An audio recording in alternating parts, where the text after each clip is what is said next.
to tell me that I need to go back to a culture and a faith and a belief that told me that I was worth nothing without a husband, that in a relationship I just need to submit and say yes and cook 3 meals a day and praise God and it would all be fine. I don't think you understand the privilege you have to look at me and tell me I need to go back to that because it served you. The whole thing, cooking 3 meals a day, that is one of the only keys to a man's heart. When's the last time you cooked a meal? I don't believe that that's a female chore to keep a husband happy. So I don't want to perpetuate that. And if I loved cooking and it was met with like, hey, I love that you love cooking, like this means a lot to me, thanks, but you know you don't have to do this all the time, like I can pitch in or whatever. If it was met with that, I think I would love cooking. So I wanted to talk about this because this actually hit me pretty hard. The clip is from the finale of Welcome to Plathville, with Ethan and Olivia discussing the collapse of their marriage.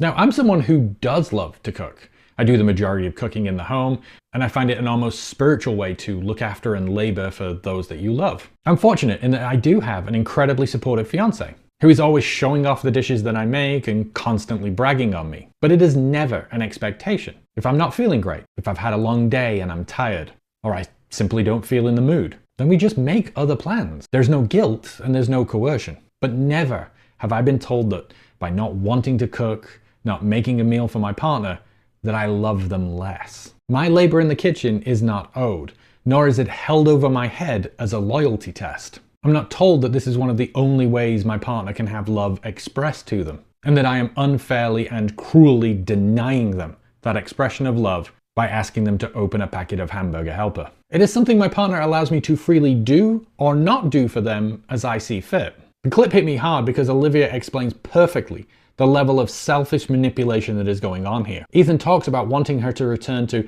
certain values, but Olivia rightly calls this out for what it really is, a way to shrink her, to diminish her, into fitting into a role that serves him at the cost of pieces of herself.